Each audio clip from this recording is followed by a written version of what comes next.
Oh, all right. All right, guys.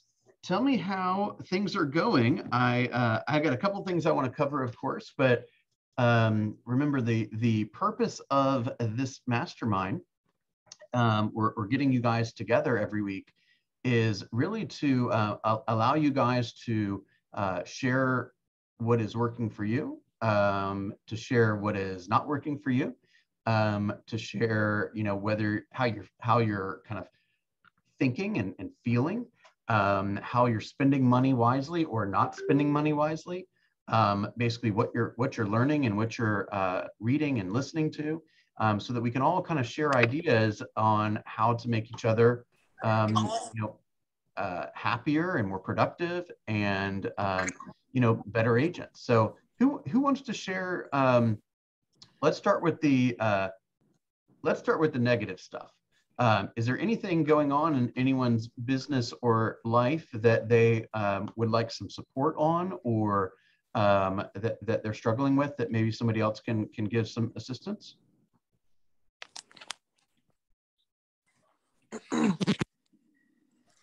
I'll just say, without going too deep into it, obviously I'm still healing from the post-COVID stuff, but I get sent my neighborhood snapshot from MLS, a couple times a week to see what's newly listed. And in the last 4 months, this will be the 5th house that is listed in my subdivision. And I just am so crushed. This morning, I'm like, I shouldn't have checked if it was going to hurt my feelings. And so that's what I'm experiencing this morning. I'm just like, ugh, damn. Okay. So are you experiencing that because the person and you interviewed for the job and they just selected somebody else? Or No, I don't know anybody in my neighborhood. I live here for almost 6 years. I think that's the problem.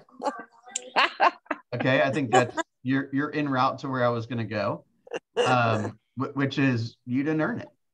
Yeah, no, I agree. No, I know. And that's why I'm upset with myself, is that I didn't earn it. That's exactly why I'm upset. Yep. I said that to Joe this morning. I'm like, my God. Okay. I'll give you a different, well, first of all, the takeaway here is, I know you've heard me all say this a bunch of times. We don't get anything. We earn it, right? So they don't just knock on our door and say, hey, Heather, I hear you're a successful agent. I'd like to give you the opportunity to make 20 grand off of me. Yeah. Right. You earn it by pouring into them when it's not like kind of a sales environment, right? You're contributing to them when you guys aren't even talking about real estate or transactions or anything like that, right? You are just, that's just your natural, energy, right? Now, when you do that, and when you do that a lot, right? Do that with a lot of your neighbors, then potentially you have an opportunity to get frustrated if you don't get the piece of business. But if you don't even know who they are, or you've never, done anything for them, or you never asked the questions to find out if they had some type of family goal or motivation coming up. I mean, honestly, that's akin to a home in my neighborhood going up and you getting frustrated about it. Yeah, no, I totally get it. I understand. I'm just saying, I wish that I was able to have been. So I marketed to this neighborhood for about 1.5 years, like hardcore, and I just never got anything from it. I farmed this neighborhood, so then I stopped. I was like, oh, it's just not working. People are selling their houses. I'm joking when I say I don't know anyone. I do know, a handful of people here. I think I was upset that I stopped marketing, and also that I'm not well enough to do the things that I normally do. Do you know what I'm saying? That's a little bit more complex. So yeah, that's really what I'm saying. I know it's out of my hands. I know it's silly for me to even be slightly bothered, but there is this part of me that's like, I wish I was okay enough to be doing the things that I do. That's all. So hey Heather, are all the homes that were listed by different agents? All different agents. One of them just had it listed with Zillow. There was a Remax. This one is a Solid Source. One down the street was Keller Williams, North Atlanta. So yeah, I mean, it's just, and that's what I'm seeing. There's no one realtor in here. I know that. Yeah. Oh. So that's I have good. so much to say on this, and I'm biting my tongue. All right, I'm going to come to you in a second, Michelle. So is there any other real estate agents that are farming? Are you getting any farming notices just by being in the neighborhood and living there? I will get something very sporadic, like a golden letter or a golden phone call. But I mean, so sporadic. It's like every 3 or 4 months. There's no one hardcore farming in here. And I've done the whole, golden letter to the neighborhood and the follow-up. I have done that with my spare time. Okay, well, you used a word. Spare time is for family. Work time is predetermined work time that you're working. You know what I mean. Well, you got to say the right words in order for your brain to know what you're talking about. Well, yes. Okay. I'm not out actively pursuing anything, but I am doing work from home to pursue transactions. Does that make sense to you? That's work time. That's not spare time. Well, it feels like I'm doing nothing. Good. You should be, because you're tired and that's what it's for. Yeah. But work time, you're just choosing to do other stuff. So the question basically is this a big enough priority for you to allot work time for it? Right? Yes. I think the other takeaway is these people are not choosing their realtor based on who mails them flyers or stuff, right? So most likely they are personal relationships. So that's another reason not to get personally offended, because that's another reason not to get personally offended. I'll be the first person to say this is likely a limiting belief on my part. Okay. But I did not ever give any extra weight to doing business in my neighborhood. In fact, I kind of avoided it, to be honest, because at the time I did not have a garage. Therefore, I was parking in the in the driveway or whatever, and I was working from home a lot. And I probably had a limiting belief around, if I'm going to communicate to my neighbors that I'm a real estate agent, then my car should not be sitting in front of my house all day. Right? Because I didn't want somebody to say, oh, Bill, I mean, he never leaves the house. You see what I'm saying? How's he going to be a good realtor for me? So I didn't care one bit about my little neighborhood. I just went out and farmed the other, or, talked to the other hundreds of thousands of people in the city. So, there's no rule that says like you have to do something in your neighborhood if you don't want to. So I think the other takeaway here is, what are you going to do about it? You've identified a problem. It got you emotionally. So either you're going to figure out how to make sure it doesn't get you emotionally in the future, or you're going to do something to increase the likelihood that you're going to get the business next time. All right, Michelle, tell us what you're thinking. Heather just typed in that she doesn't have audio.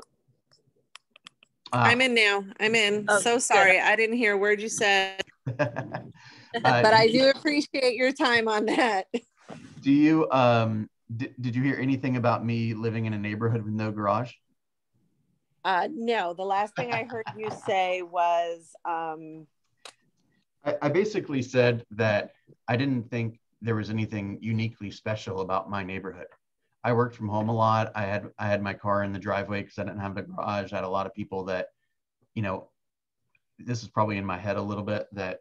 Oh, I know the story. I didn't want people to know that I was a realtor, really, or I didn't want to spend any extra energy talking to my neighbors about real estate when I could get paid to help other people too, right? Mm-hmm. So I just didn't my neighborhood. It wasn't really a factor. I just went and dealt with other people in other places, right? Mm-hmm. And therefore, when something popped up in my neighborhood, I didn't really care, to be honest. Right.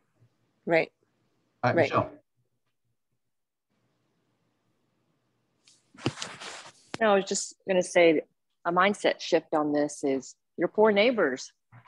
Yeah. Your poor neighbors, because they really have a huge opportunity to work with one of the best agents in Roswell. And they're nilly-willy picking people because they don't know that you exist. So they're like, well, I guess I'll call my cousin's brother's sister's mother that works at Berkshire and has had her license for 30 years. She's probably pretty good. I guess I'll just click the Zillow button here. So, I went up against this when I was in Martin's Landing with Veronica being there, and you know, there were tears on my part. There was banging my head against the wall. I spent a crap ton of money trying to compete with her until one day I was just so frustrated with it. I thought, you know, what do I have that she doesn't have? Because I can't walk alongside her and try to compete with her. And it was, I have the relationships. I live here. You know, I live in Martin's Landing. I know people, but I didn't know them. I just knew their name. I just knew, like, I think they have a kid that goes to the school. And so I made it my mission to get to know them. And that took about 8 months. But just to get to know them, engage with them, show them who I am, show them my value via Facebook, via personal relationships, you know, dropping notes in their mailboxes, whatever it took, without being like Johnny Realtor. And over time, you know, now people feel that comfort level of like, okay, this is it's a no-brainer. This is who I'm going to pick. I know who she is. I know what she stands for. I know what kind of service that client's going to get. And that feels nice in the sense that they're not, you know, I feel responsible when they click the Zillow button. I personally feel responsible for that. Like, you just lost $20,000 because I didn't get out there and show you who I was. Well, that's exactly my struggle this morning is like, I just lost, you know, 20 grand because I did not do my job. And that's hold on. Think about the money. That's not what Michelle said. That's not what Michelle said. Michelle said that they lost 20 grand. Yeah, they lost a lot of money. Because they're selling with Zillow. I see what you're saying. Yes. If I can be real blunt with you though, Heather, there's a significant difference there, which is you can either approach it from how is this going to impact the homeowner, or you can approach it by what happened to me, right? Yeah. So I think approaching in your neighborhood from the other side it is much more strategic, right? Yes, but by the look of this house, this homeowner is not going to suffer. This house is going to go well over asking, and it is absolutely gorgeous. Well, good. Then it'll help the value of your home, and it'll help the value of all your other neighbors who will now know who you are, because you're going to take a very strategic approach to meeting them, which we'll get to in a moment. And it'll be beneficial for everyone in the future. So I guess the big question now is, knowing that this is, you've identified something that is a big need in your business, what is your plan? So let me give you an example of what a plan could be. Super simple. A plan could be, I walk the streets of Horseshoe Bend every day until I meet a neighbor. Mm-hmm. I'm either going to knock the door to meet the neighbor if I'm in a bind, or I'm going to buy a dog and walk the streets because I need to meet some neighbors. And the more neighbors I meet, the more people know them. And that's what you should do. And that should be part of your, you know, that's part of your daily rhythm. If in fact this is important to you, is I am committed to meeting a neighbor every day and adding them to my database and writing them a handwritten note or sending them a video text saying, you know, it's so great. You know, for example, here's a good idea. You're going to meet them when you're wearing like your workout clothes or whatever, right? Yeah. And they see you as just as a friendly community member, neighbor, right? But then when you send them a video text, you could send it to them from your workstation so they see you from a slightly different angle. Right? So they see like, you know, some kind of like maybe a ward in the background, or they see, you know, like a, you know, Keller Williams belief system, like they associate you in the street to being their friendly neighbor. Then they associate you the next time you communicate with them as a powerful real estate agent. That makes sense? Yeah. Okay. Are you interested in making any formalized and official commitment to your top producer peers this morning about your desire to meet more people in your neighborhood? Yes. And what would you like that to be?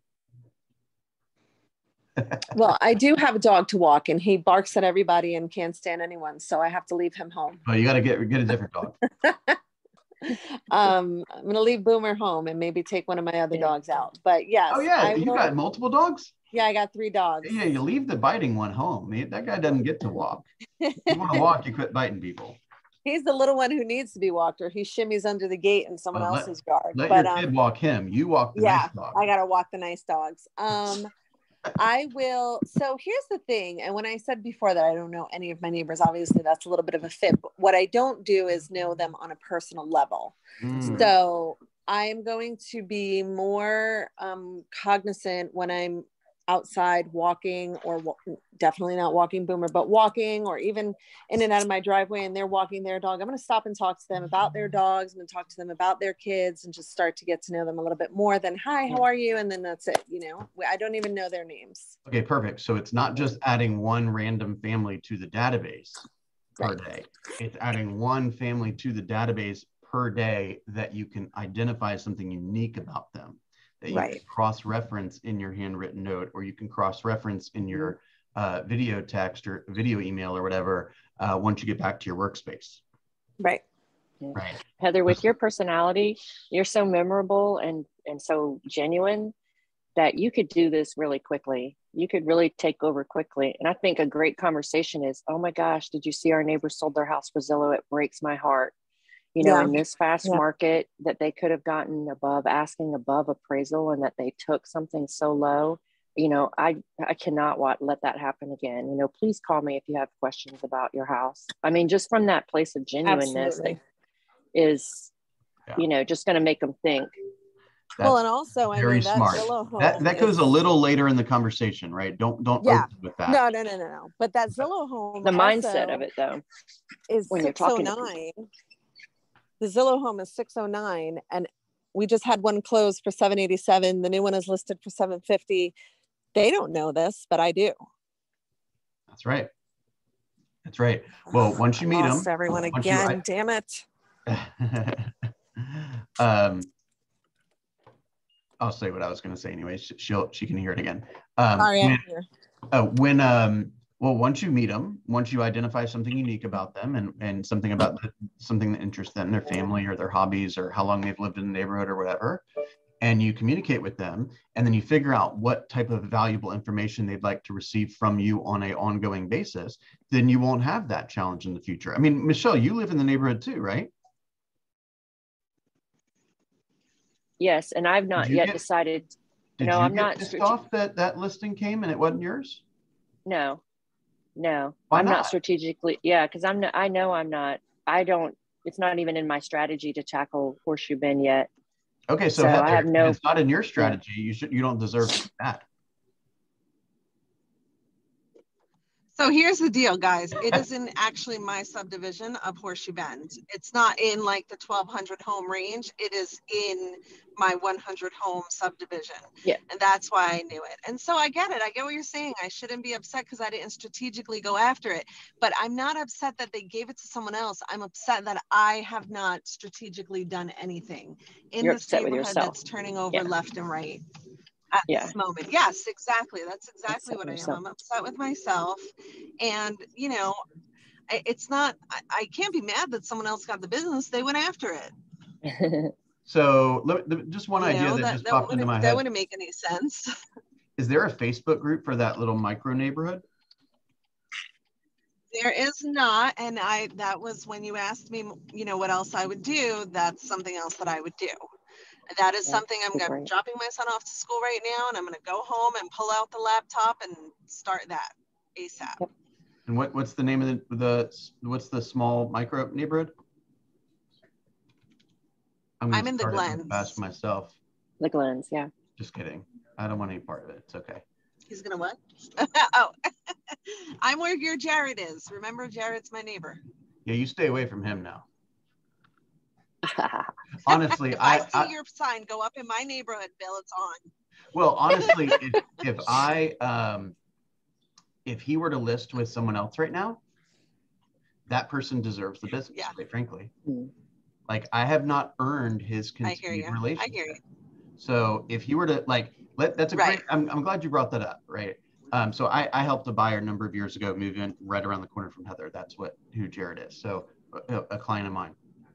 or an old client of mine. He's my prospect again. He's probably in a bunch of people's databases because I have not continued to solidify the relationship, right? Which I'm going to remind myself to call him today.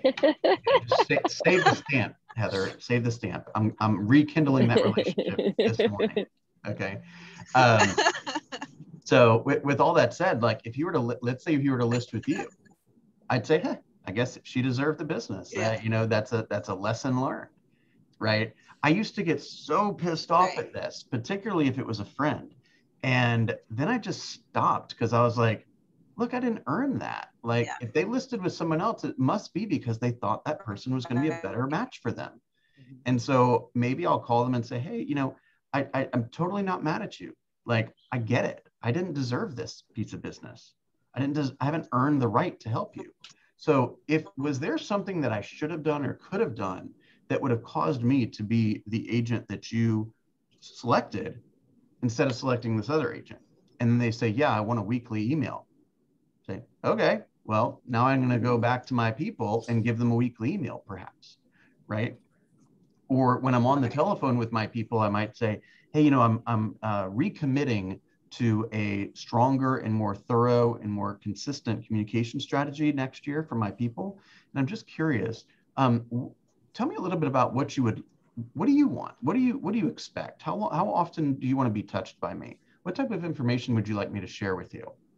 That kind of stuff, right? So you can really get the pulse of, because quite honestly, you might get way more than $20,000 worth of value from asking those questions,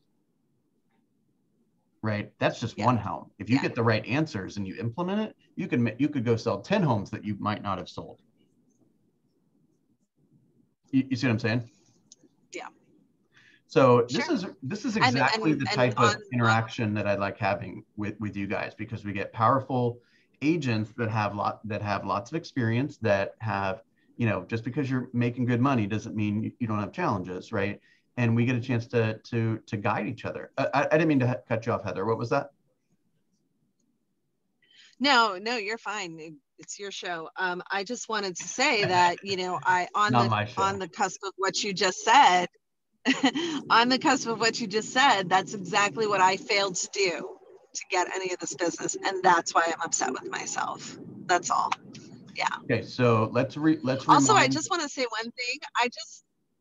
I just noticed Donna Patrick is in this group, and I wanted to congratulate her. I've been out of the loop for a hot minute, so congratulations for being here. We have our session, our one-on-one at 7:45 on Fridays, and I never. Oh, okay. So she's en route. She's en route. She got like we're talking about a number of prospects that she's in. Donna, how many buyer's agency agreements did you get signed this week? 3. Y'all better watch out. Wow, girl. Yeah. Wow. Good for you. Very nice. So I never said that anyone couldn't come to this, but I've just suggested that it's kind of like the ALC meeting. Everyone's invited, but those that aren't on the ALC, you know, just are kind of viewers, if you will. But I'm hoping that the things that we talk about in this forum are helpful to Donna and anyone else that might want to join in the future. But hopefully it gives you confidence, Donna, that like it's not like we've all got it figured out, right? We're making mistakes more often. You know, we're probably making more mistakes more often, quite honestly. But at least we're willing to help one another along. That's one of the things I really appreciate about this group. And that's what I really love about KW, and I share that with everybody.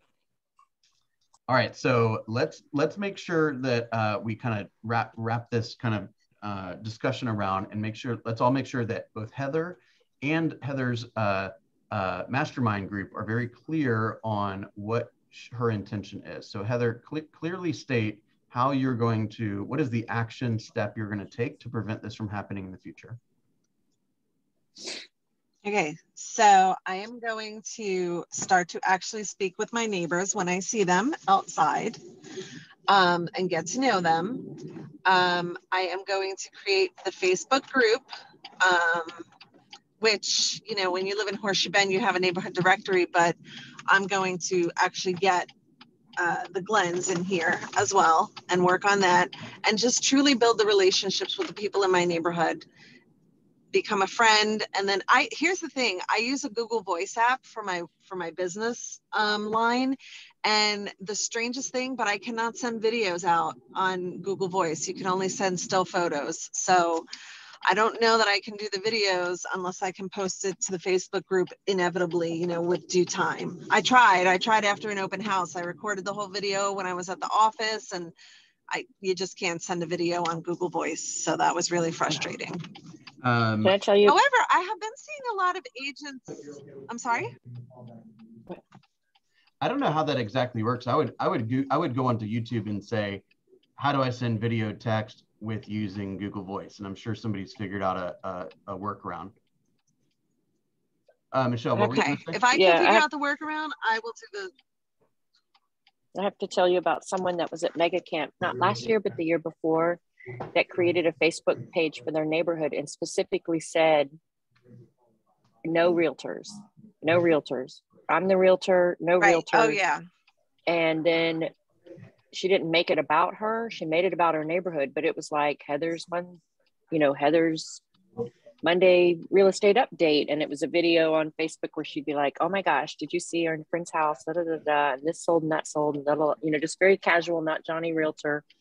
And it had a real estate kind of grounding about it, but it was, you know, it wasn't the theme. It was still very much like, hey, who's got a cup of sugar I can borrow?